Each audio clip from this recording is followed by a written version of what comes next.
Bill, chat is otherwise disabled, correct? Yes. Okay. As a note to everybody who is joining here, thank you for joining. In fact, we have the live Zoom recording started. It will be on the NWSOFA.org website.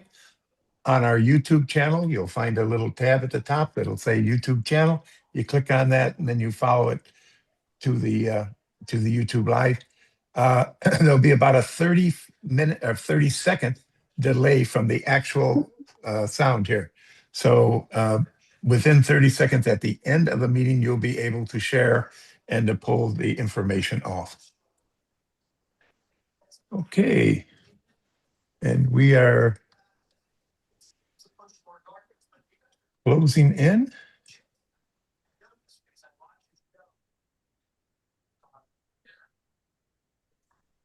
Okay.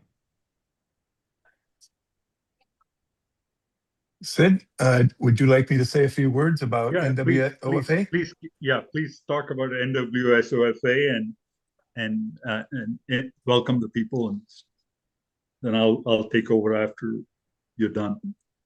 Okay, hopefully we're going to share a quick presentation to let you know who is sponsoring this program and who all the co-sponsors are. So we're very fortunate to have a lot of support in this program all throughout Illinois.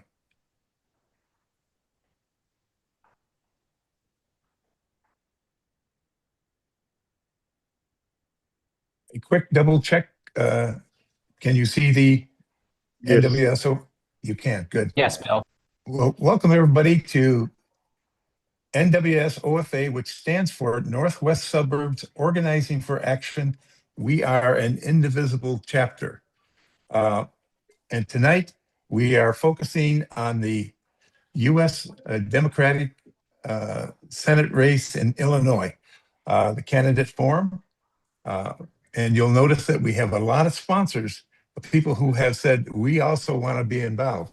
As a matter of fact, we have 22 sponsors here, not only NWSOFA, but Indivisible Skokie, Indivisible Des Plaines, Indivisible Heights from Elgin, Elk Grove Township, Indivisible Elk Grove Township, Indivisible Illinois. You can kind of read through these. I know that Sid will hit it again. Great support all throughout Illinois with both indivisible chapters and Democratic groups. So we really appreciate that from everyone. Indivisible, we're one chapter of 2,800 across the country now. Every one of those little dots is an indivisible chapter. We are very fortunate that NWSOFA happens to be one of the largest chapters across the country.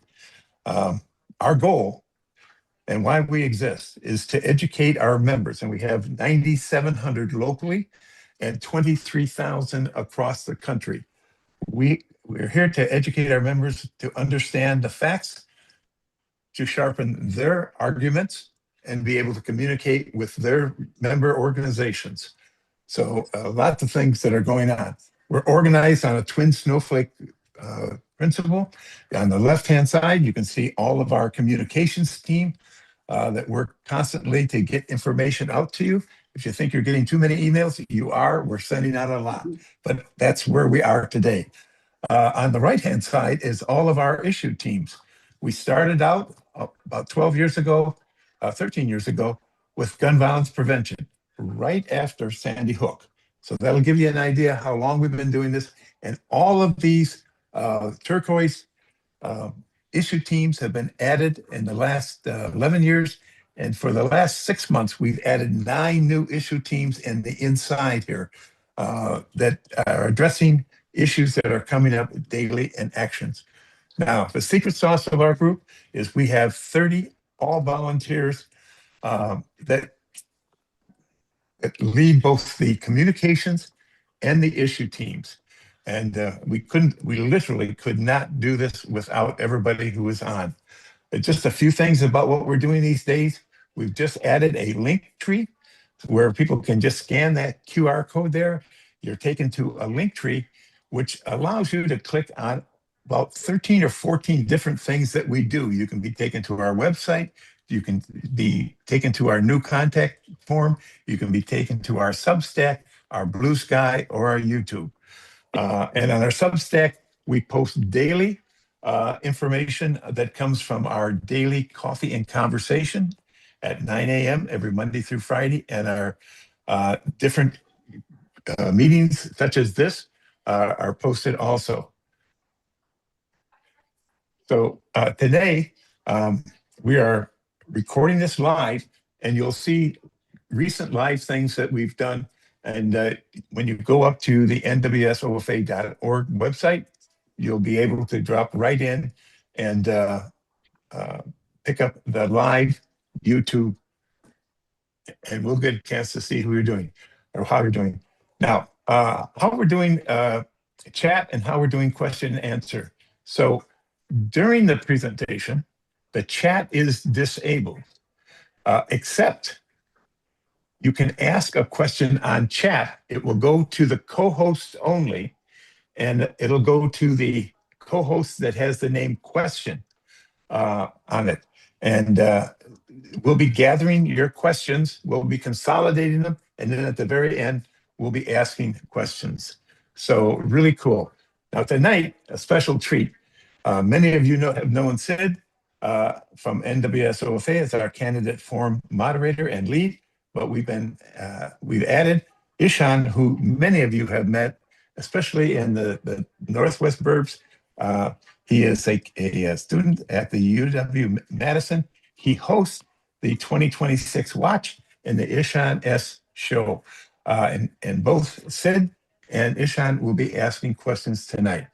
So we've got the old and the young. Thank you very much. And let me turn it back to you, Sid. Okay, so am I on? Yes, you are.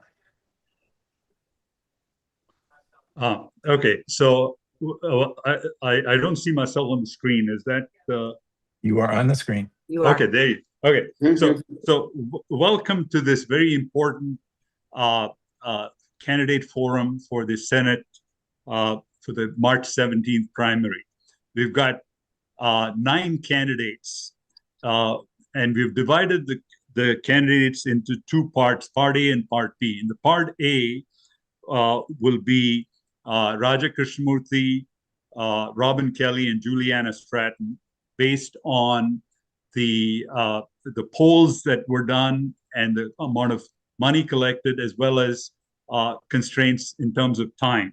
So we've got that in that Part A, we will have we'll be asking. I'll be doing the moderating, and I will be asking 3 questions of each of the candidates, and then they'll have a 1-minute closing statement. For each of the questions that I ask, the candidates will have a 1-minute response time.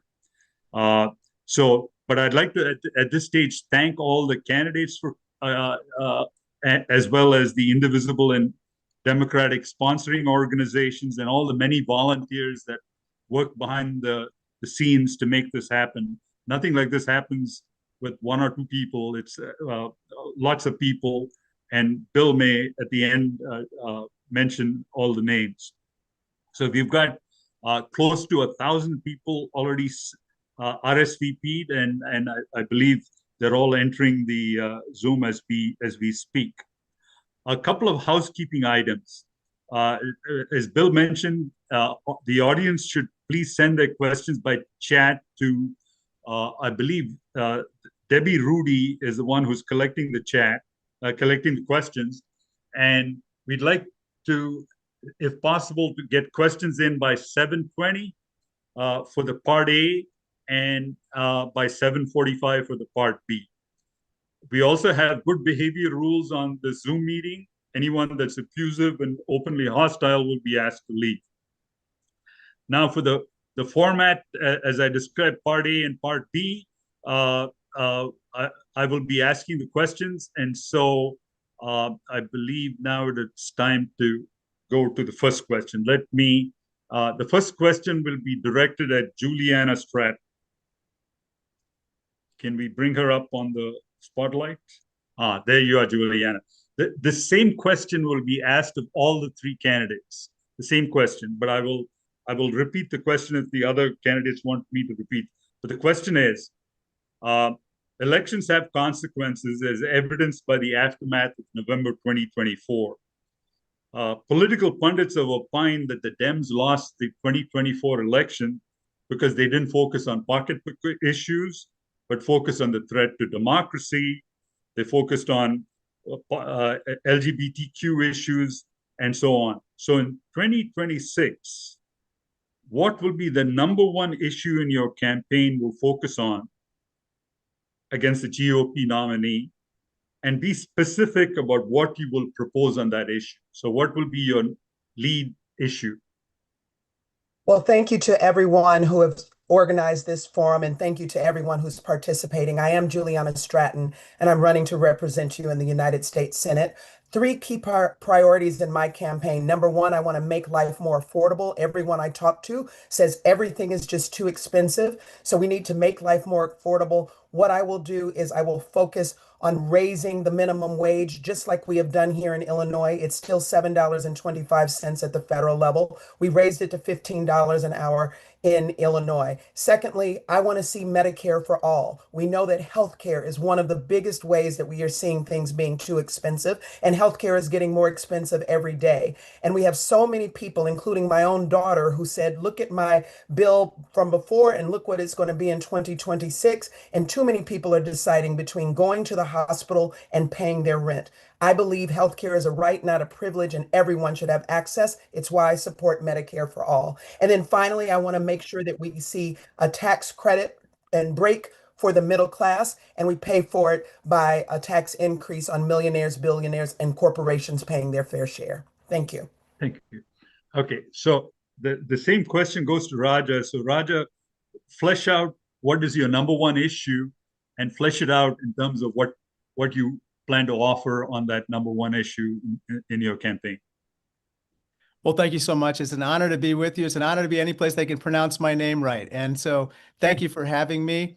I think that the American dream is slipping out of the grasp of millions of people, if not just impossible for millions more. There are two big issues that we have to tackle. One is making sure that people feel like they're on the path to the American dream. There are many aspects of this, but the law that I authored that pertains to this issue is making sure for the 62% of Americans that don't have a four-year college degree, that they have a world-class post-secondary education. I authored that law. It has been wildly successful, helping 11 million Americans get a higher quality skills-based education. However, it's been terribly underfunded. So a big priority for me is to properly fund that. The second big issue is we've got to hold the Trump administration accountable. They are acting with impunity right now. I've made a career in Congress of standing up to bullies and bad actors, whether it's e-cigarette companies or food conglomerates. I've had success, and now I need to stand up to the biggest bully of them all, Donald Trump. Thanks, Raja. Okay, the same question for Robin Kelly. So what's the number one issue, and flesh it out? Well, thank you so, excuse my voice. Thank you so much for having me. Thank you for the question. I'm running on a platform of people over profits where we tax millionaires, billionaires, and corporations. You know, they need to pay their fair share so that we can invest in housing, more housing, affordable housing, so we can invest in healthcare, so we can invest in childcare, so people are not paying more for childcare than they are for rent. So we can invest in economic development, so there's economic opportunity. So I would say affordability is what I'm running on. And as far as Medicare for all, I'm a founding member of the caucus, has been a part of the caucus for almost as long as I've been in Congress. So I would say, it's hard to say one, but I would say affordability is the bridge over all the things that I would do, because people are saying it's way too expensive. I was in a grocery store with many people on Saturday, and that's what I heard over and over: affordability. Thanks, Robin. Thanks, Robin. Okay, so in the second round, Raja will lead off, and second will be Robin, and third will be Juliana. So the second question goes to the one of the major issues facing the country in terms of the ACA enhanced subsidies. They're sunsetting on December 31st. So the question to you is, would you support Medicare for all or a modified income-based subsidy program, which is not as uh, uh, nice as the one that exists now? Or do you want to support the plan that the Republicans are putting forth with this health savings plan and various other initiatives that they're got in their medical bundle? So what is your solution to this medical crisis or medical issue that we're facing with the sunsetting of the subsidies? And what are you going to suggest is the best way to go, and the one that'll pass Congress? Well, I think ultimately the biggest solution is we need a change in management at 1600 Pennsylvania Avenue. In the meantime, I think Medicare for all is a very laudable goal. Right now, we're trying to fight multiple fires simultaneously. We have to repeal what he calls the big, beautiful bill. I call it the large, lousy law, which is about to strip 13 million Americans across the country of their health insurance, including more than 500,000 in Illinois. In addition to that, we have to extend the ACA tax credits, which are going to expire. Once they do, 4 million more Americans are going to lose their health insurance. Long term, we have to I'm the prime sponsor of a bill to expand Medicare eligibility, also to make sure that we do everything in our power to basically crack down on anti-competitive practices by health insurance companies and pharmacy benefit managers. I'm the lead opponent of pharmacy benefit managers who raise prescription drug costs for all Americans. Thanks, Roger. So next up is Robin Kelly. Sure. Same question. Well, right now, I feel like Democrats have to remain united in extending the ACA tax credits. We did, as we spoke earlier, we did reach 218. Unfortunately, that bill won't be called right now. It should be called in January. Can't predict whether it will pass in the Senate. Their bill they just passed today probably won't pass in the Senate. So, but we have to keep pushing. We can't give up. And as I say, Republicans joined us today. I do think we need health care for everyone. We do need Medicare for all. I passed legislation where the Medicaid postpartum period for pregnant women went from 60 days to a year because too many of our moms were dying giving birth. We just had a case in my district with a woman that had to give birth on the side of the road, and we immediately put together a bill called the Wells Act. So we need to make sure in the richest country in the history of the world that we have health care for everyone, and we can do it. And yes, it's hard to predict because it is a numbers game, but if we vote like we should in November and in the next November, we should be able to do this. Thanks, Robin. So next up is Juliana Stratton for the same question. The question about what are we going to do about the Medicare problem and the problem with the sunsetting of the subsidies on the ACA? Well, I absolutely support Medicare for all, and I've made that very clear because I believe that healthcare is a right and not a privilege. In fact, I ran for the first time for state representative 10 years ago because Bruce Rauner was trying to strip away healthcare from our seniors, and I stepped up to fight against that, and we did that. And what I would say is that, of course, we need to see extensions to address the immediate crisis, but we need Democrats to be courageous and bold and to think big. And right now, too many people are deciding between paying their bills or getting the health care they need, and it is not sustainable. And so I want to see Medicare for all. And I also have a track record from what we've done in Illinois. We have eliminated millions of dollars in medical debt. We've made sure we've expanded access to mental health care. We've lowered the cost of prescription drugs. And that's the kind of leadership that I will bring to the United States Senate. And we will continue to do the work to make sure anyone who needs a doctor can see one. Thanks, Juliana. Okay, in the next round of questions, which is the third round, Robin Kelly will lead off. And in this round, I will ask a different question of each of the different candidates. So, Robin, the question for you is, the progressive Prime Minister of Denmark has taken a conservative and a tough-minded approach to illegal immigration into the country, sort of doing an end around around the conservative groups in Denmark, so to prevent what is happening now in America with the chaos that Trump is doing over immigration. The fear in Denmark is if the right wing gets control of the government, that they're going to do the same thing. So what do you think of the Democrats adopting some kind of more sensible illegal immigration strategy, which allows some people in, but not the hordes or the millions that were coming across the border, and creating an issue for the Republicans to run on? So what is your thought on this Danish plan?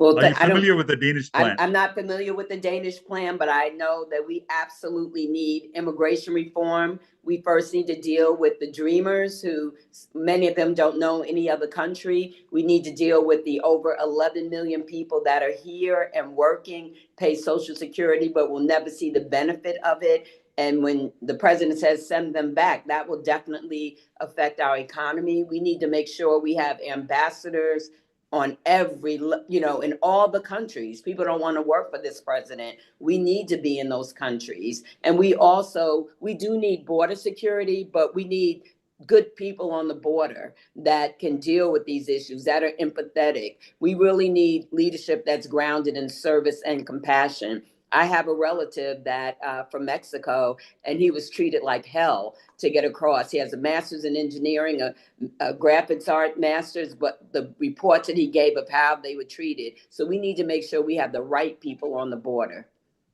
Okay, thanks, Robin. So the next question is for Juliana Stratton. Juliana, Trump has come up with this new security strategy, which tends to marginalize Europe. And he defines these three spheres of influence. He says the world is divided up into the US sphere, the Russian sphere, and the Chinese sphere. And Europe is sort of a non-entity. And one of his reasons, he claims, is that Europe is admitting too many people from brown and black countries or African countries. And so, I mean, that's his crazy thought.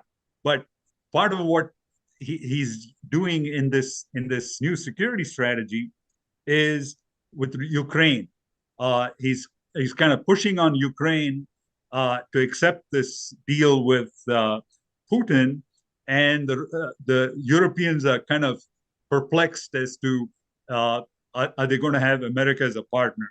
So comment on this whole Ukraine issue and how it can be solved, and also your thoughts on this new security strategy, assuming that you've heard about it. Well, first and foremost, let me just say Ukraine is our ally, and we need to and should always stand with them.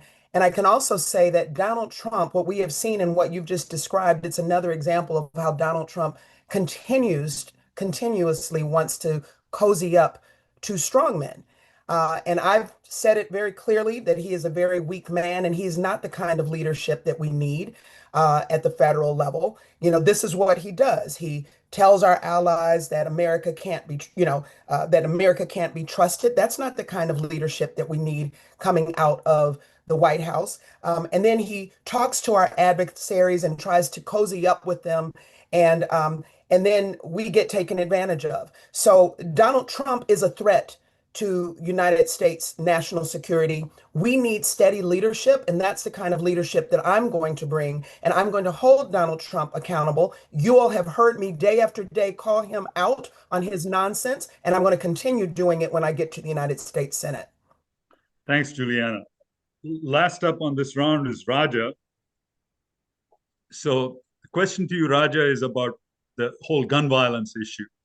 We continue to have school and college shootings, the shooting that occurred at Brown University last weekend. And all that we say in response to this is thoughts and prayers. What would you do to reduce gun violence, and what laws can you get through Congress to achieve this? Well, first of all, I'm proud to have an F rating from the National Rifle Association, and I think that speaks to the fact that I've taken very, very strong positions against their lobbying against common sense restrictions on the ownership of guns. They oppose almost every piece of legislation, whether it's popular or not. And so we have got to make this one of our top priorities if and when we take back control in the House. So for instance, we need universal background checks. It's supported by 90% of gun owners. We need to have a ban on assault weapons. We need to pass my legislation called the Cool Off Act, which would require a 3-day waiting period for the purchase of handguns. It's been shown scientifically in studies that a 3-day waiting period is going to reduce homicides and suicides by double digits. Why? Because you take the passion out of crimes of passion. And so those are the types of legislation I would propose, and I would want to assemble a bipartisan coalition to support. Thanks, Roger. Okay, so now we are to the closing statements, and the order for the closing statements will start off with Juliana Stratton. You've got 1 minute for a closing statement.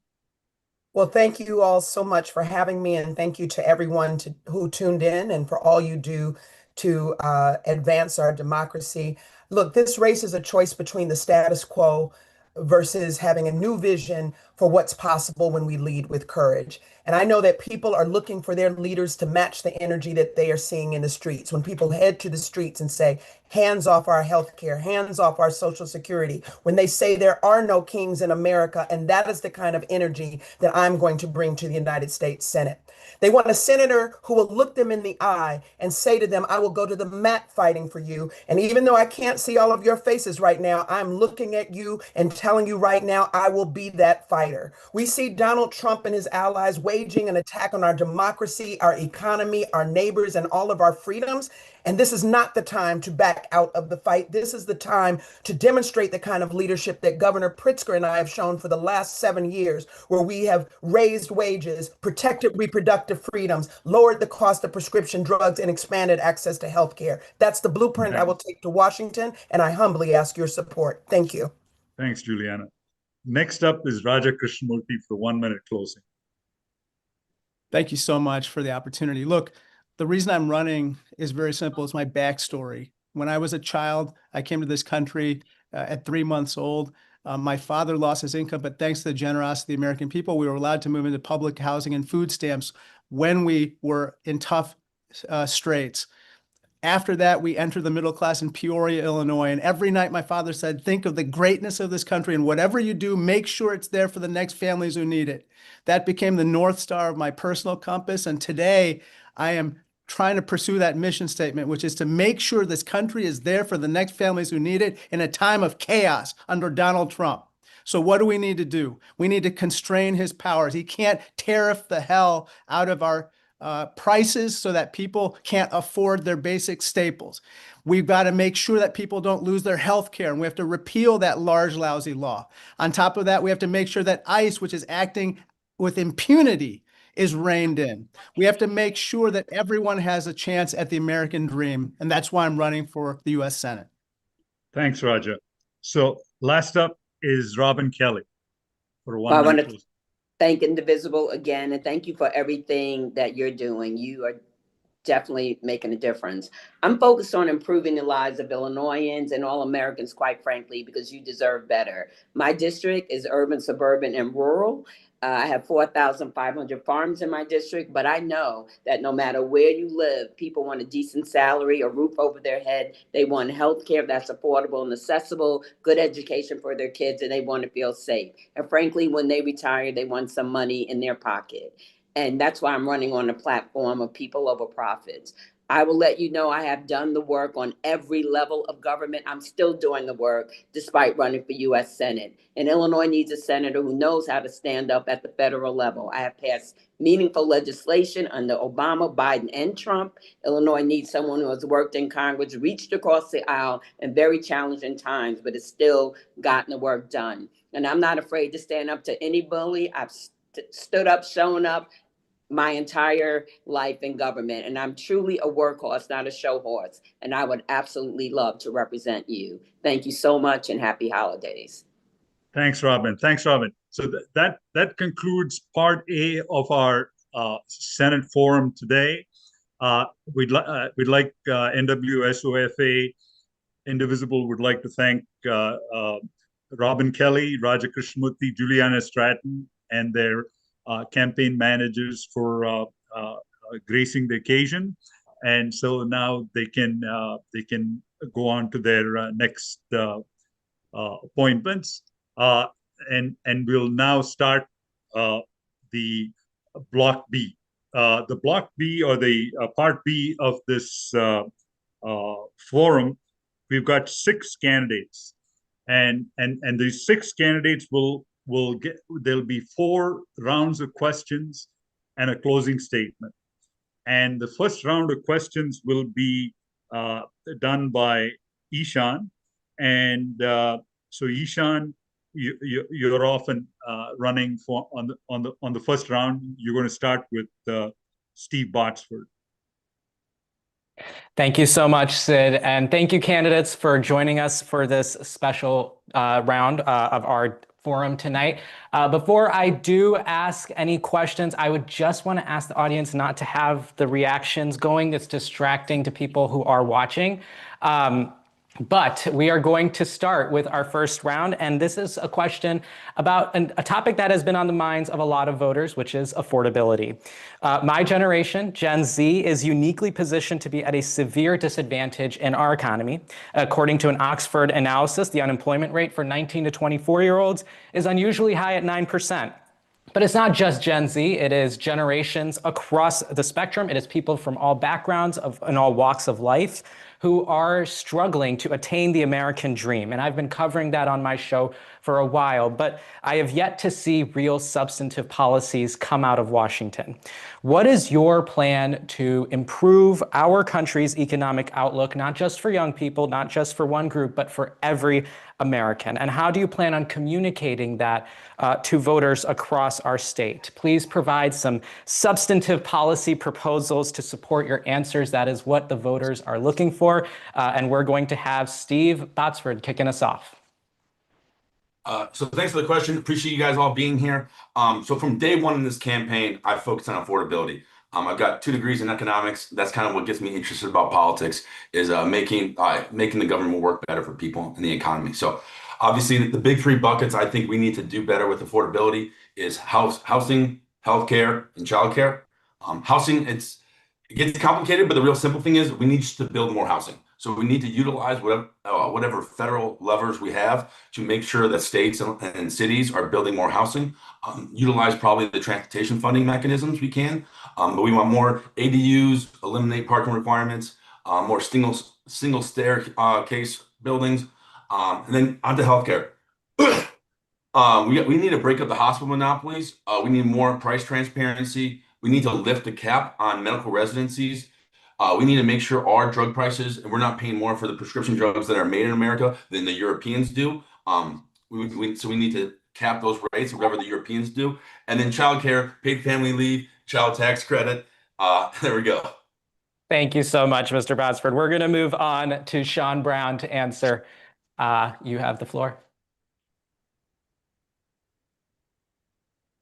Thank you. Good evening, ladies and gentlemen. My name is Attorney Sean Brown. And Ishan, in response to your question, on my website, I've put up 4 bills that I've already created the framework for that will improve the economic viability of not only the state of Illinois, but also our country. One of those, the biggest thing is going to be universal health care. Now, I've created a framework for what I call the Universal Care Plus Act. Now, the Universal Care Plus Act, it's not like what the front runners were talking about as it concerns Medicare for all. Medicare for all is going to have troubles because it's going to have issues with the other side jumping on board. However, a Universal Care Plus Act is going to be economically viable, as well as is going to be appeasing to the other side, which is going to make it much more likely to be passed. Essentially, right now, we're spending way too much for healthcare and we're getting too little in return. Under my plan that I've already created the framework for, we'd have more coverage, and it would also be less for taxpayers at the end of the day. Thank you. Thank you, Mr. Brown. We are going to move on to, I believe Owisi Bustos is not with us. Yeah. So we will move on to Jonathan Dean. Hi, thank you for the question, Ishan. And I am enormously sympathetic because for your generation, but also I have two small kids and I'm terrified if this economic inequality in our country continues for their generation as well. We've heard a lot about affordability and we're here, that's kind of the buzzword of the moment. I want to go further than that, and I want to change the economic structure of our country to prioritize the middle class instead of the top 1 or 2%. For the past 40 years now, we've been living with trickle-down economics, and I don't know about anyone on this call, but I haven't seen any wealth trickle down from the billionaires to myself and really anybody I know. So I would get rid of that policy. I would turbocharge home buying with better public-private partnerships, increase first-time home buyer assistance, have subsidized childcare, and allow for payments for both childcare and student loans from pre-tax dollars, and of course, Medicare for all. Thank you so much. Brian Maxwell, you are next. Good evening, everyone. I'm Dr. Brian Maxwell. I'm running on an anti-war Medicare for All platform because people are tired of their federal tax dollars being used for endless wars overseas instead of funding our communities. Part of my economic plan proposes cutting military spending by 10% and a new wealth tax on the 1% to fund my three main policy proposals for addressing affordability, and that's renewing the child tax credit, direct payments to Americans, and an ARPA 2.0 program to fund local and state governments. You might recognize all that as policies that were implemented under the Biden administration during the COVID pandemic. And yes, they are, because we still need them, because we are in a public health emergency. Tens of millions of people are on food assistance, including 1.2 million veterans. Hundreds of thousands of people are homeless, including over 30,000 veterans. We are in a crisis, and I think that we should legislate like it. We have great local leaders in our communities, and I think we need to be getting them the resources they need to do the job that they were elected to do. I'll leave it at that. Thank you. Thank you. And next we have Kevin Ryan.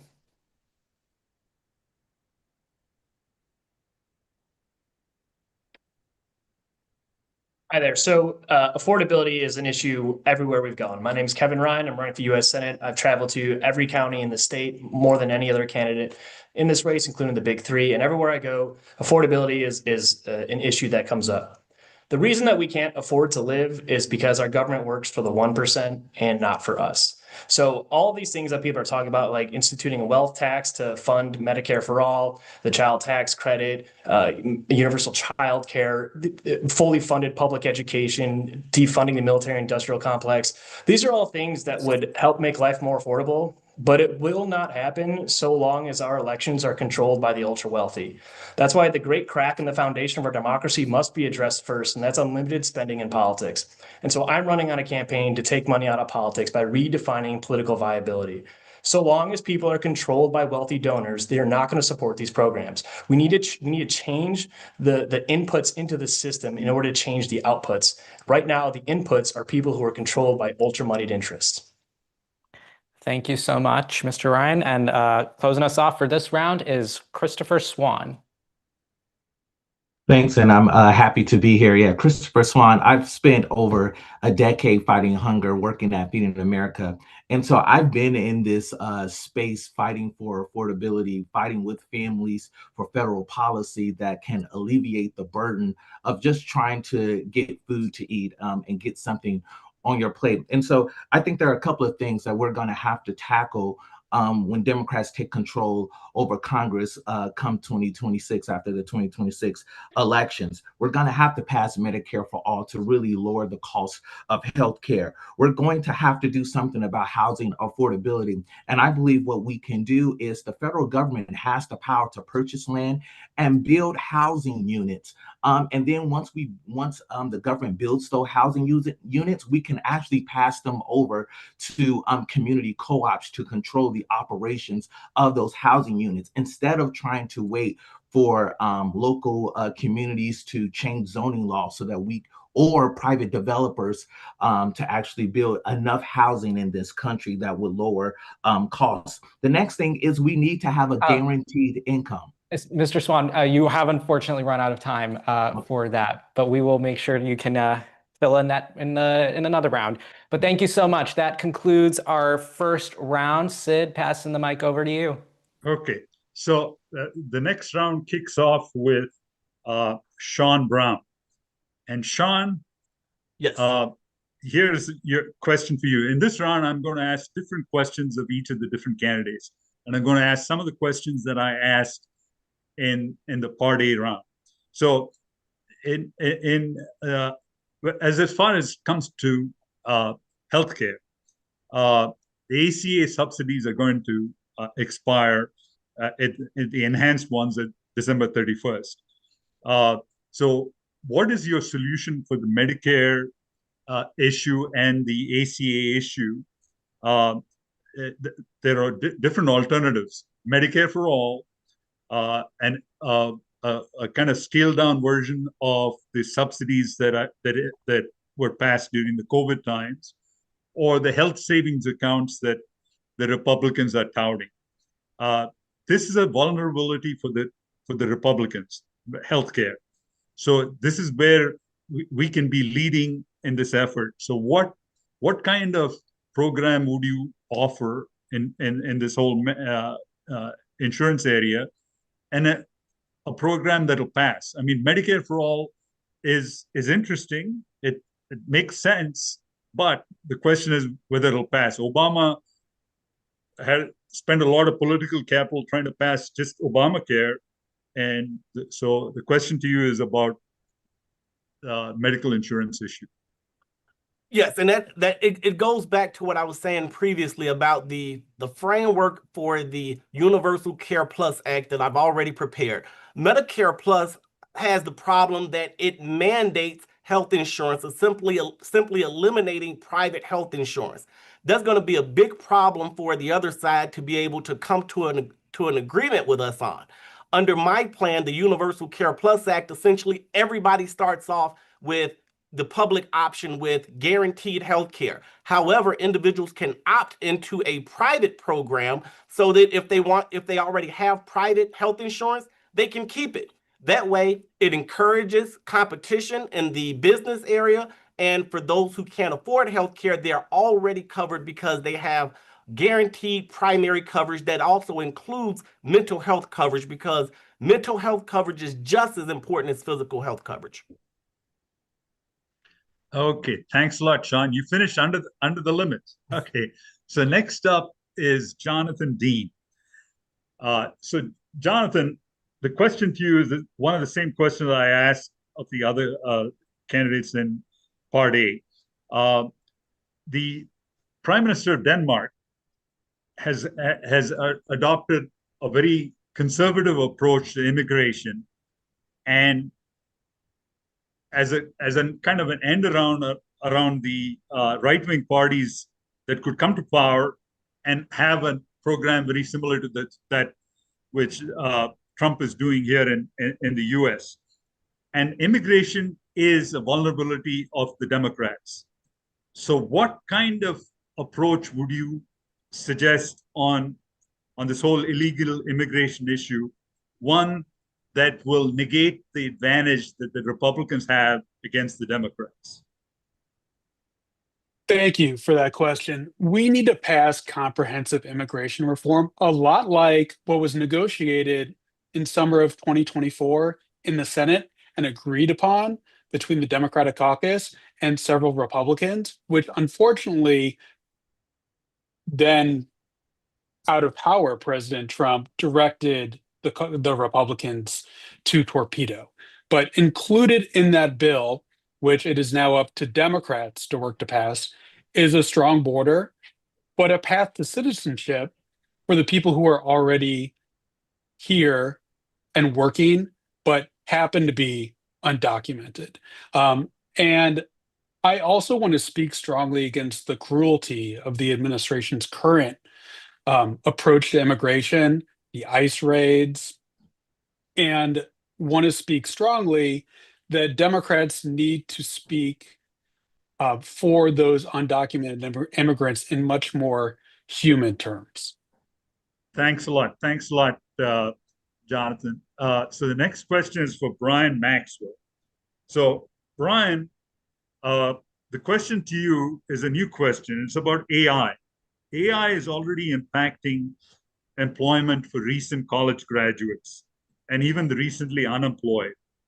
What do you think of a universal basic income as a way to ameliorate the impact of AI? And any thoughts on the negative aspects of AI and its impact on our people? And you know what universal basic income is, right? It's Yes. almost like, yeah, okay, go ahead. I'm personally pretty against the rise of AI and data centers generally. They're going to be a disaster on our climate. As an environmental scientist, we need to be devoting pretty much all our resources, as much of our resources as we can, towards clean energy, and data centers are fighting against that. That's also why I'm running on an anti-war agenda. The U.S. military is the largest institutional source of greenhouse gas emissions on the planet. We're going to need an unprecedented level of international collaboration in order to tackle climate change. And we are simply not doing it right now. We're focusing on competition and conflict overseas rather than investing in clean energy, sustainable agriculture, and clean public transit. I absolutely think that the rise of data centers is the opposite direction we need to be taking. These are causing our energy bills to spike. It's employing an entire sector, AI, that's going to decimate large portions of the labor force. And the tech bros want to say that they believe in a universal basic income just to convince us to buy into AI. It's going to be what ends up happening once resources are consolidated by the industry. Okay. Next up is, did we just hear from Kevin Ryan? No, that was Brian Maxwell. Brian Maxwell. Okay. Next up is Kevin Ryan. Okay. So Kevin, the question to you is, the national minimum wage has remained at a low level of $7.25 and has not been raised in many years. What would you consider a real living wage? And why shouldn't the national minimum wage be raised to that level? I mean, the minimum wage hasn't been raised in quite some time. I believe it's, if you work 40 hours a week at $7.25, it comes out to like $15,000 a year. So we know that's not a livable wage. Obviously, livable wage is going to be tied to like where you're living, because cost of living is different across various localities. And I think that's how it needs to be driven. We can peg the national minimum wage to inflation and to localities. And like the military is a great example of this, of how they determine housing allowance based on the cost of living in certain localities. So that's what we need to do. We need to figure out for various localities, what is the baseline of living, and then that's what we make the minimum wage tied to. But again, to bring this back to my core issue about money in politics, why haven't we raised the minimum wage? Because our government is not working for us. Our government is working for those who exploit labor. It's not working for labor or for workers or for those of us who are trying to make a living. So that's why we need to change our campaign finance system and establish spending limits, so we start electing people who are responsive to the people who know what it's like to live off of minimum wage. Thanks a lot, Kevin. Next up is Christopher Swan. And Christopher, the question to you is as so.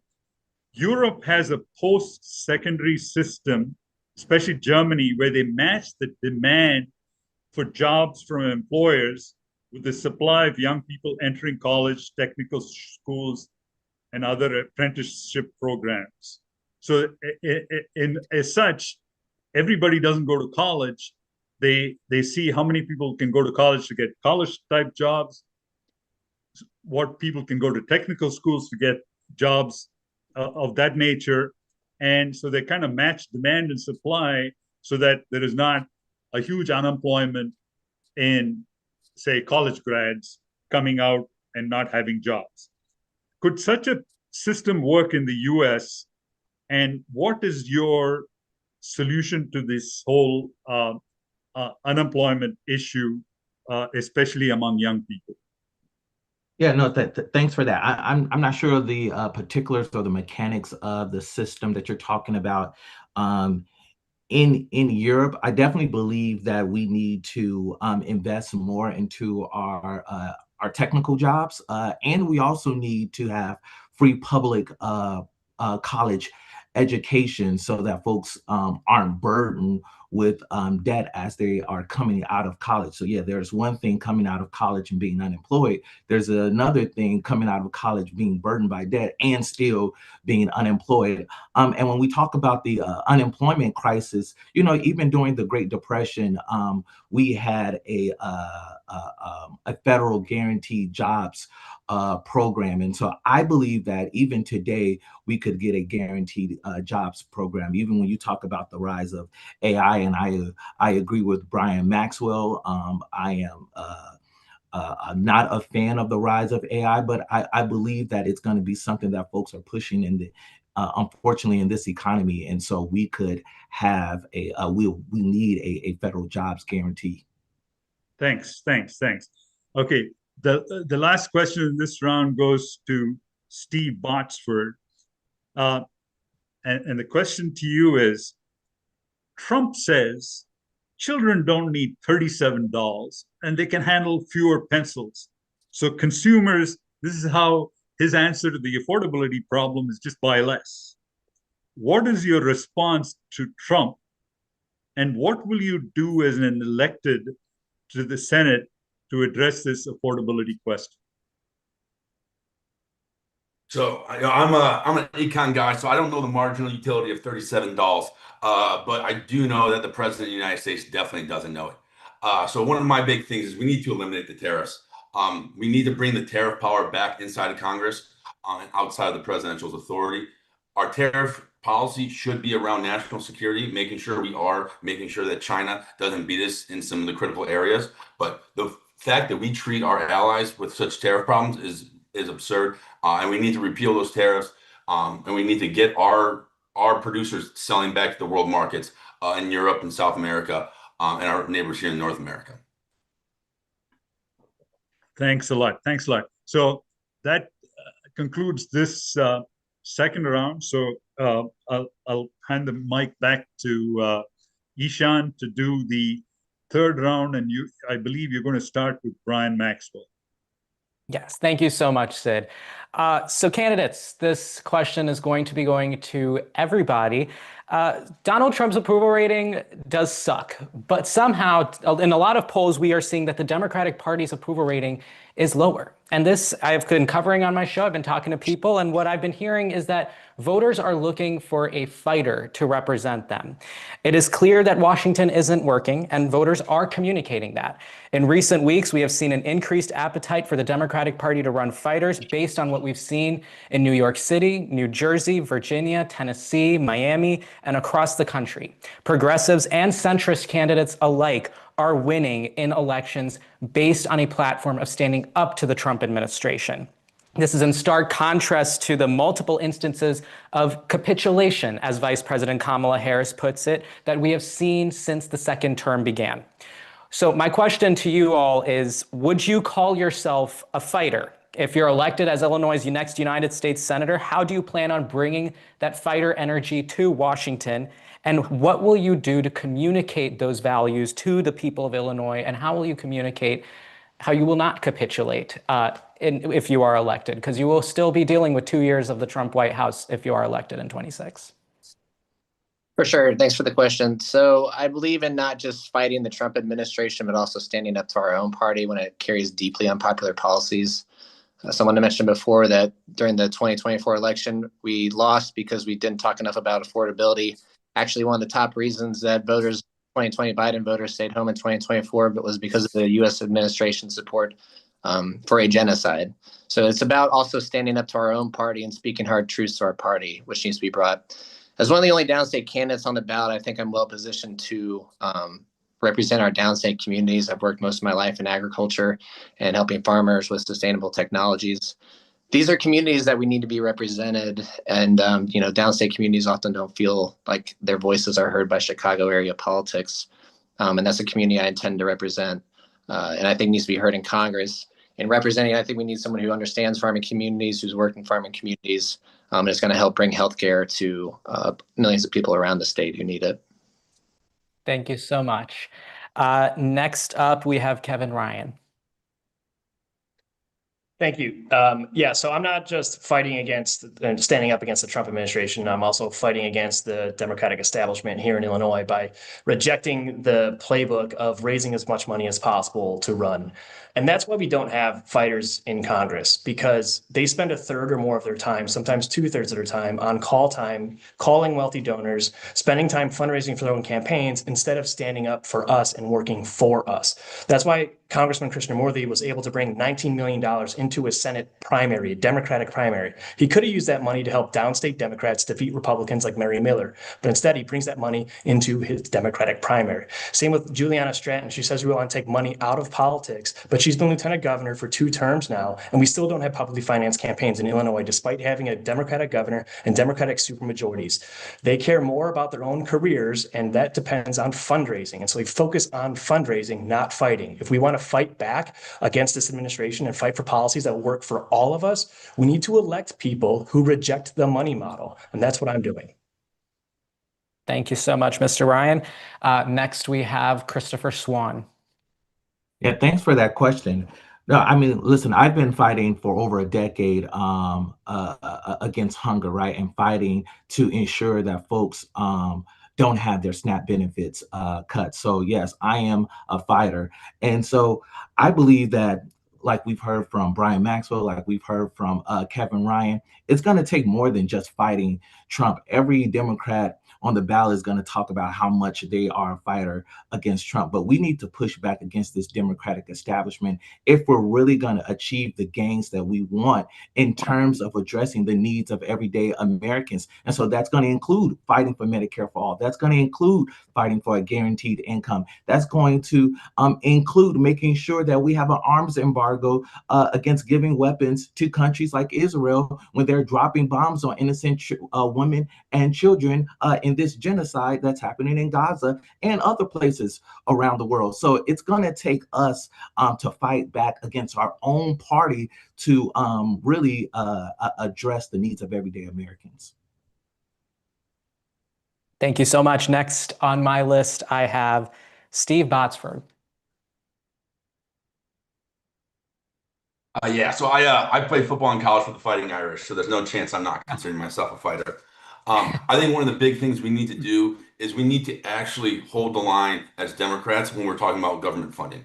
Dick Durbin bent the knee. He opened the government. We got a promise to have a vote. That obviously has gone nowhere. We're still fighting for those ACA subsidies. So we can't just sit back and just take promises. We need real wins if we're going to continue to fund this government for the next 2 years.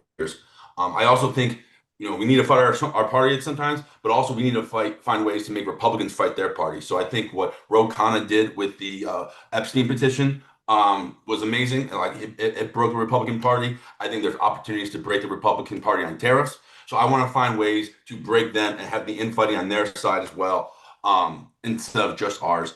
And lastly, I think we just need to send new types of politicians. If we keep sending the same politicians that have been in office for their entire careers and have spent their entire lives being in this thing, we're not going to get that type of fighter that is going to have that level of, hey, I don't really care if all my colleagues like me. I'm going to get stuff done. Thank you. Next, we have Sean Brown.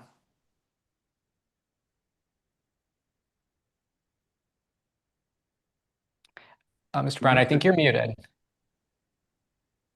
Sorry. Yes, I'm not a fighter. I wrestled in high school. I wrestled on a partial scholarship in college, so I consider myself a wrestler. All my life, I've been wrestling with problems and pinning down the solutions. Coming from an urban area of Chicago, impoverished area, wrestling with violence, wrestling with poor education systems, but I was able to find a way to pin down solutions to overcome those problems, and that's what we need.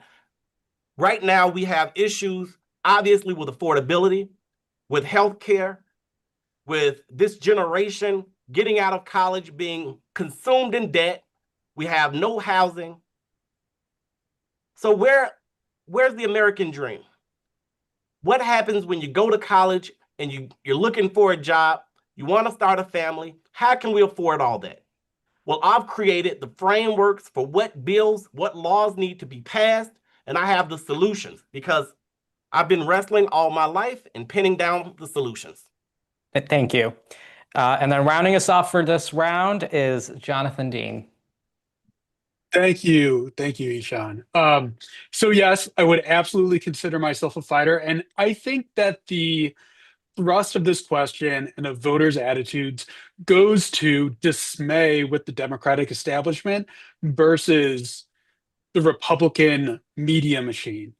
I am constantly seeing the Republican media machine, whether it's Fox News, X, talk radio, run laps in terms of messaging around our elected Democrats.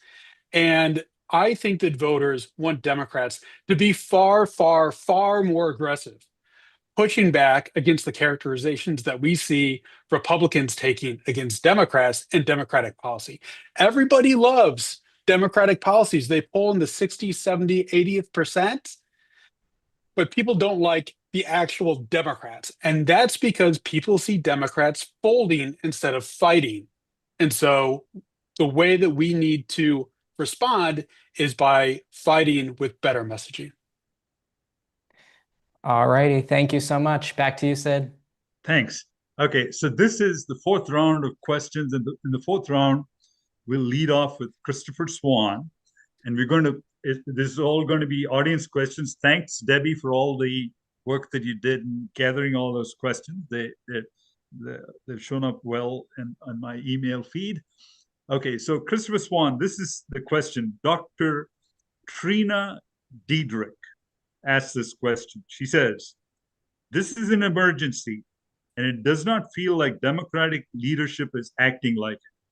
While Donald Trump openly threatens democracy, working families are crushed by the cost of living.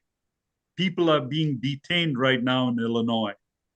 Why is there no sustained, visible, and relentless opposition? What would you do specifically that is different from what is being done now?" Well, thank you so much for that question. And I think you're right. I think that the Democratic leadership, especially in DC, has capitulated, are still trying to play by backroom deals. And so what I believe needs to happen, and what I would do if elected, and what I'm doing now is, look, I'm always organizing with Black churches. I'm a deacon at a church on the south side of Chicago. And so what we need to be doing is we need to be organizing. We need to be mobilizing. We need to get folks excited about not just getting out to vote, but about impacting their own communities. We saw the energy that was happening in New York City around the election of Zohran Mamdani. And then we can see the same energy that's happening when he's actually organizing his government to go into office in 2026. We have to do the same thing as Democrats right here in Illinois and across the country. Folks feel depressed about what's happening, but we have to really motivate them. Thanks a lot. Thanks a lot. Okay, the next question goes to Steve Botsford. And the question to you comes from Brian Navarrete. He says, "What is your stance on the filibuster, the filibuster in the Senate, and also the Supreme Court reform?" One of the thoughts that Biden had was to add justices to balance the court. So his two questions are on the filibuster and the issue of balancing the Supreme Court by adding justices. What are your thoughts? Yeah, so I am for eliminating the filibuster. There is no way in our divided country that we can really get a Senate to get anything done with 60 votes. I would much rather a Democratic Party that won the Senate, won the House, and then brought our agenda to the American people and let them decide whether they like it or not. I think having the idea of the filibuster protecting the minority and not giving away, like, we're just never getting anything done. And that's why it always hurts us so much that you win a trifecta and you get nothing done. So I think the filibuster is definitely something that we need to get rid of. I was hoping that our Democratic leadership was not going to bend the knee and open the government, and it was going to force the Republicans to do it. It looks like we'll have another opportunity to do it. But that would have been a much bigger political win, because it's still going to cost us a little bit in elections if we're the ones that have to do it. But if we had to do it, let's do it. When it comes to the Supreme Court, I am not for packing the court. If I win the Senate, I will not be supporting any Trump's judicial nominees across the country. But I think once we start packing the court, I really do start to think we're going to have a tit for tat that is not going to do well for the American people. Thank you. Thank you. Okay, the next question is for Sean Brown. So, Sean, the question to you comes from Eric Foreman. Eric Foreman asked the question, what are your thoughts on term limits for senators and congressmen, just like we have for the president? And what are your thoughts on limiting stock trading by senators and congressmen and making themselves rich by sort of, it seems like insider trading, where they get wind of information prior to the fact and then they buy based on that? So my position is that there definitely has to be term limits, because the purpose of senators and congressmen and congresswomen is that you have to be public servants. In order to be a public servant, you have to understand what are the needs, what are the struggles of the public.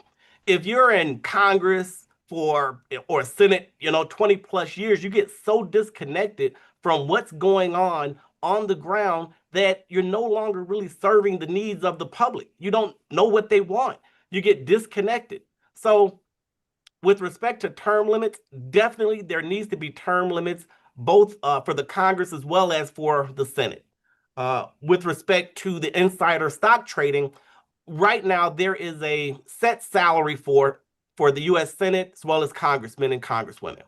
Now, there are policies that prevent senators and congressmen from obtaining additional income. However, as you indicated, it's essentially having that knowledge is tantamount to insider trading, which isn't fair. So I definitely think there needs to be an end to that. Thanks a lot, Sean. Okay, the next question goes to Jonathan Dean. Jonathan, here is your question. The question is by Steve Brusewitz. He says, what do you intend to do to limit the problem of the influence that corporations and big money and dark money and wealthy people who tend to own the politicians by throwing a lot of money at them and affecting the quality of the politics? What is your plan to limit the impact of those? Yeah, go ahead. Thank you for that question, Steve. I think we need to start with term limits in mandatory retirement ages, because, if a politician thinks that they're going to go to the Senate or to the House and serve 40 years, then of course they're going to make millionaire and billionaire buddies. And of course they're going to raise a ton of money and not be responsive to the American people. So I think term limits are a start. The second thing is, I am very much in favor of Supreme Court reform. This current Supreme Court is out of control. 4 of the past 5 Supreme Court terms, they have overturned major precedents. And that's in addition to other precedents that other laws passed by Congress, like McCain-Feingold, campaign finance reform, and the Voting Rights Act, that they've overturned about a decade ago. And then once we do Supreme Court reform, then we can institute new campaign finance reform, like McCain-Feingold. Yeah. Thanks a lot. So the next question goes to Brian Maxwell. And this question is from Vicky Chan. Vicky Chan asks, will you condemn Israel for the genocide in Gaza and hold Israel accountable and stop funding weapons for Israel? Yeah, absolutely. I think Chris is laughing because he realizes this is one of my preeminent campaign issues. I'm going to back up for just 2 seconds. Yes, we should end the filibuster. The filibuster is essentially deferred all civil rights decisions to the Supreme Court. We're not getting 60 votes on the Senate anytime soon. We need to end the filibuster. I'm against stock trading for Congress. Both parties, members of both parties own millions in stocks, and it creates a profit incentive for people in Congress to go to war. Every time we even talk about going to war, people's stocks go up, and it essentially creates a profit incentive for that. And for the last part, yes, absolutely. This is one of the most unpopular positions the party holds. It is the top reason given by 2020 Biden voters for staying home in 2024. The former vice president has come out and admitted that this is likely the reason we lost the 2024 election. And yet the two leading candidates in this race are standing by this. We absolutely need to condemn this, and we need to stop sending weapons overseas to fund unimaginable violence and put it here, funding our communities here who are struggling. Thanks a lot. The last question in this round goes to Kevin Ryan. And Kevin, the question to you is Kevin Ryan up? Yes, I'm here. So Kevin, the question to you is from Heriberto Leon. And Heriberto asked the question, what does the Democratic Party need to do now in the coming years to rebuild American democracy, given the authoritarian destruction that Trump has effected on democratic institutions, the government, and so on? Please separate reforms needed in the Democratic Party from reforms needed in government. Well, the first thing that the Democratic Party needs to do if it wants to win again and reform our government, it needs to reform itself. We need to start at home. So I know we can't talk about taking money out of politics, until we do it for everyone, Republicans and Democrats. But in our primary elections, we don't need to have millions of dollars spent on primaries. We can, as a party, establish campaign spending limits. We can walk the walk on campaign finance reform and end the whataboutism that Republicans like to say, oh, you're just bought and sold too. We need to walk the walk on how we choose our Democratic nominees. That means ranked choice voting. That means publicly financed campaigns and campaign spending limits. Level the playing field. Why is it that we have two separate forums here tonight? There's 3 people that spoke first, they're separated, then there's the rest of us. It's because money is this disqualifying factor. If you don't raise and spend tens of millions of dollars, then you don't get a seat at the table. So we need to reform the Democratic Party from the inside, starting by walking the walk on campaign finance reform. And that's why I say, with Democratic supermajorities, a Democratic governor, Democratic Supreme Court, Democratic lieutenant governor, we still don't have publicly financed campaigns in Illinois, and money still runs our politics here. Thanks a lot, Kevin. Thanks a lot. Okay, so now we go to the 1-minute closing statements.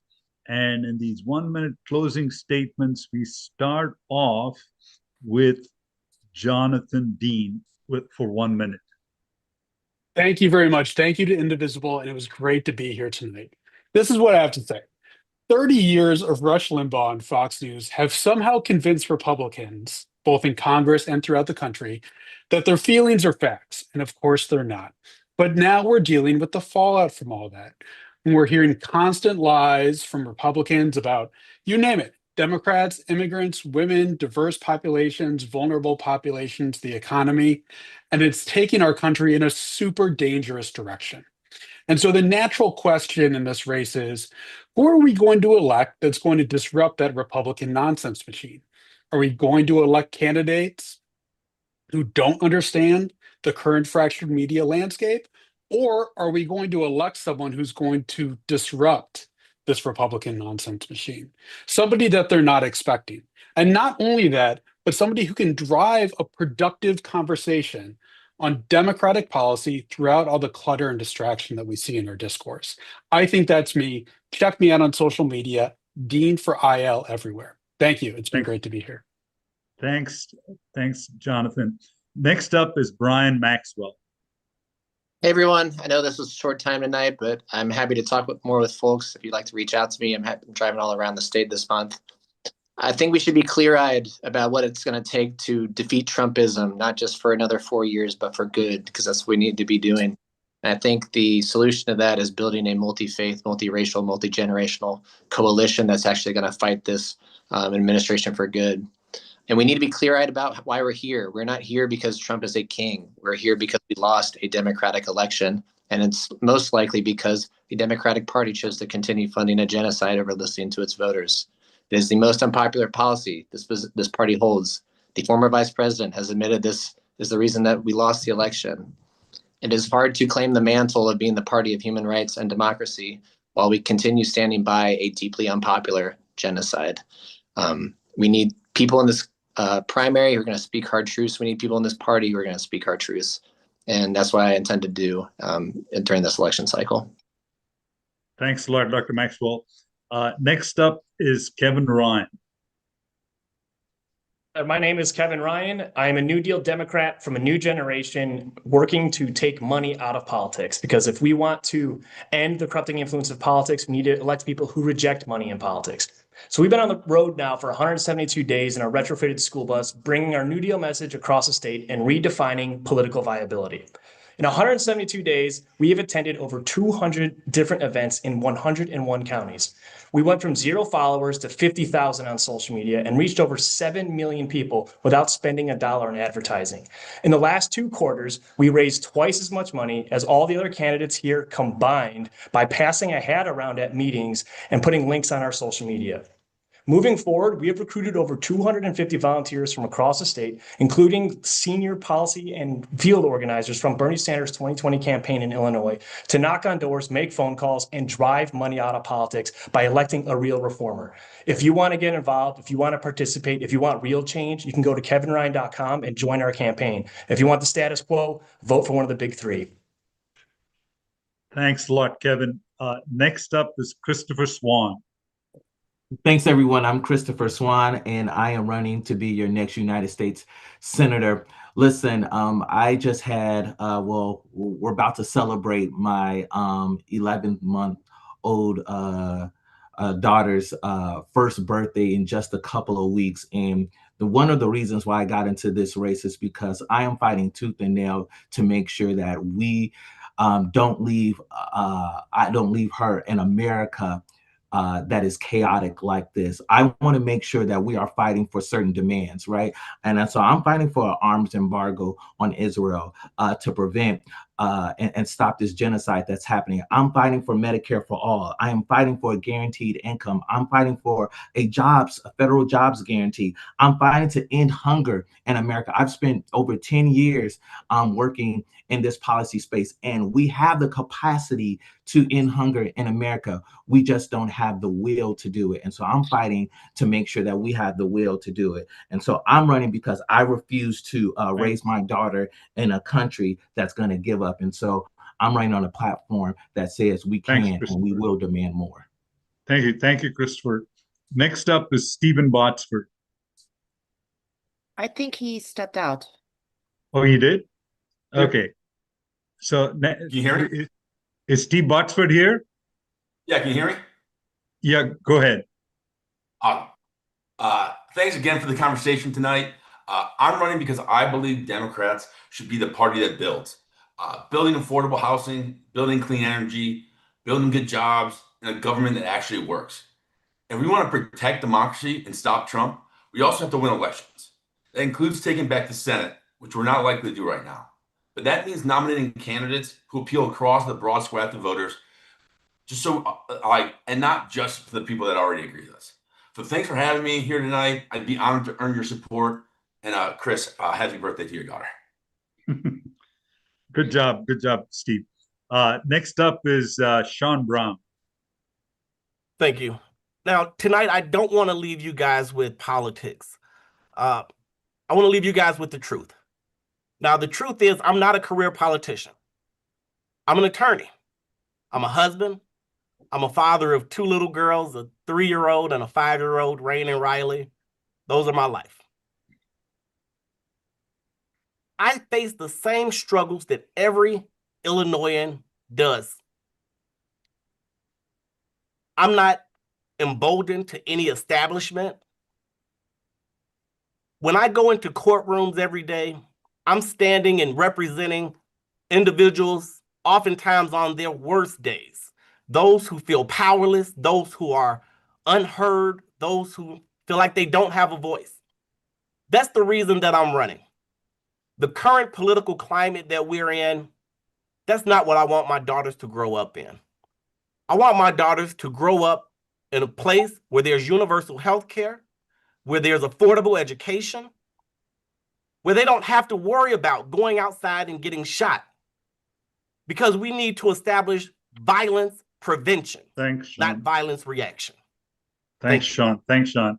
Okay, that concludes the round of questioning and the closing statements of all the candidates.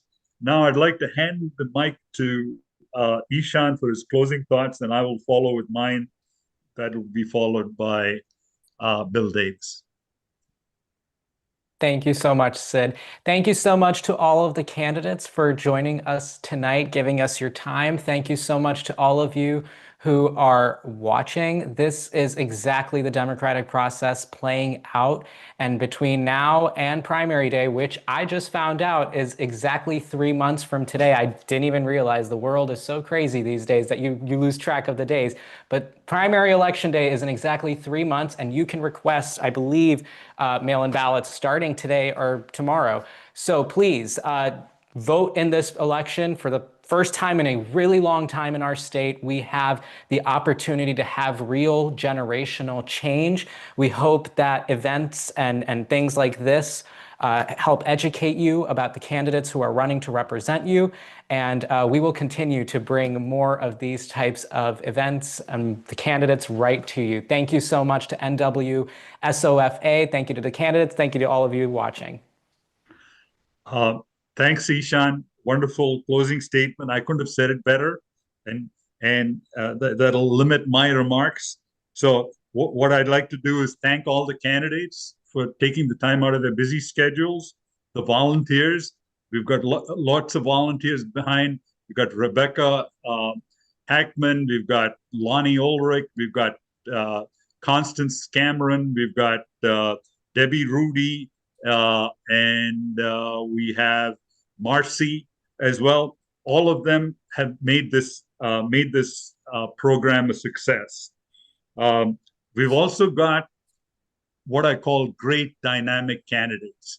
I mean, if I look at the 9 candidates that are in the field, I wish there were 9 positions that they could fill. Each one of them is much more qualified than potentially anyone that the Republicans or GOP can bring to the table. So if you don't win in this race, keep trying. There are so many more positions that are county positions, that are state positions, that are positions on boards of schools. So there are lots of opportunities to get involved in the democratic process. And as Ishan says, my voice to the note to the audience is vote. This is the only way in our democracy that we can make our voice heard. So voting is very important. And I vote by mail all the time. It's so easy. The ballot comes to your house. You can take your time, fill it out, send it in. So, by the way, NWSOFA will Indivisible plans to conduct debates in the fall in August, September, and October for a variety of different positions. So we hope that you will all attend those. I'm talking with the audience, and I hope that there's someone who's going to win this Democratic primary. We as Democrats need to support that candidate, whoever that candidate is. So I hope that will happen. And now I will hand it over to Bill Davis for his closing remarks. Well, after all those closing remarks, there's not much left except, wow, what a group of candidates, huh? Every one of them answered your questions, Sid and Ishan, with clarity, just like that. And they didn't have the questions beforehand. This was quite a little shock for us to get an opportunity in 90 minutes to meet all the candidates and to see how they answer the questions at that moment. And this gets a little difficult. I mean, some of the candidates were serve on Congress right now, so they work on a world stage. But many of our candidates are first-time candidates or just times in, and they just did a great job. So a huge thank you, a huge shout out to all the candidates. You guys did a great job. And to the folks that helped, Sid was just talking about that did all the different the backgrounds. Chris Kiosk that got up every candidate's bio when they were talking, and everything. It was great. So I just want to kind of do a shout out again to all those groups that co-sponsored, did their job as a co-sponsor, bringing people in. Do you know we had over 1,100 RSVPs? And we had a high water mark of about 510 on Zoom. But with people going in and out, we had 563 people that actually attended. So that is an amazing group. Just think of what that would be like if you were on a stage looking out. That would be a bunch, bigger than a bunch. So a huge shout out to the Indivisible, Skokie, Morton Grove, Lincolnwood, Indivisible Des Plaines, Indivisible Hike, that's in Elgin, Indivisible Elk Grove Township, Indivisible Illinois, that's the national, the statewide group of, I think, over 100 indivisible groups. Indivisible Chicago West, Indivisible Chicago Northwest, Indivisible Naperville, Indivisible Kankakee, Indivisible Downtown, Indivisible Jacksonville, Indivisible Freeport, Indivisible Wheaton, and wait, there's more. Because we covered the state. Sid did a great job calling people and talking to them. Marcy helped out. It was an amazing effort. GPAD, which is the Greater Palatine Area Democrats, the Elk Grove Township Democrats, the Kane County Democrats, the Champaign County Democrats, the Champaign County Indivisible, Elgin Dems, the Indivisible Barrington, We Can Lead Change, Capital City, Illinois, Indivisible, Indivisible Highland Park, and Indivisible Metro East. That's another huge wow. And I hope you all get a chance at some time or another, if you live in those areas, to join these groups. We exist as Indivisible to add support for what you candidates are doing, to keep issues on the table, to try to keep a voice in progressive politics. And you guys nailed it. I mean, we ask you the key question, show us your energy, show us your fight. Wow. Everybody, the first three, the second seven, you guys all nailed that down. Even the one that said, I don't have that, I do things, kind of less spontaneous. You were spontaneous. So it's an amazing group. So tomorrow morning, I guarantee you that we'll be talking about y'all at our 9 o'clock coffee and conversation. It's the same Zoom link that got you here. It's the NWSOFA Zoom link. And it's 9 to 10. And then there's usually a little after hours behind time after that. If you come in tomorrow and you're a candidate, let us know you're a candidate. So it's first hands up and we call on you, but we're going to give you a little bit of a pump. You get it. You get another 1 minute to say yourself. But I just know everybody's going to agree with me. In this holiday time, everybody's doing a lot of different things. For you all to break away from your time, from your families, to be here, that's passion. That's commitment. That's progressive politics. And thank you for being who you are and being into this race. And for that person that wins, we will back you 100%. For those that don't win, we're going to look for you on other campaigns, because you've all got that spark and we need to have you in this fight with us. So that's my story. I'm sticking to it. This was brought to you by NWSOFA, Northwest Suburbs, Organizing for Action, commonly known as the Land Beyond O'Hare, but also by 23 amazing groups that went out and did their job getting everybody here to hear your stories. Thanks, everybody. Sid, thank you so much. And to the group that have Ishan. been supporting this and moving everything around. And Isan, yes, thank you so much for bringing that to my attention. There he is. Okay. So just everybody did a great job. And we look forward to having more of these in person, by Zoom. And I know Ishan is going to be doing some promotion of some in-person events. So more power to him. And let's all keep the action going and make sure that all of our members, everybody that's involved with this, understands the facts, understands what the arguments are, and can express those arguments to other people for why our progressive politics is the right place to be. Thank you all. Have an absolutely great evening and a great holiday season. Thanks. Thank you. Thanks so much. Thank you, Thanks. everyone. Take care. Thank you.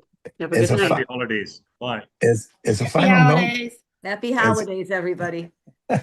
as a final note, the video will be done in 35 seconds after we turn it off here. You can find it at the NWSOFA, Northwest Suburbs Organizing for Action, NWSOFA.org website. You just find that little tab up there that says YouTube. You click on that. It gives you a link to our YouTube channel. You find that and you'll see the live video just finishing. Look that video over, send it to your friends, show it to your chapters. So, I mean, this was an amazing thing. Sid, you just did a great job. Ishan, I am so glad to have met you and to hear your voice at these debates. Thank Good you night, so everybody. much. Thank you. Bye.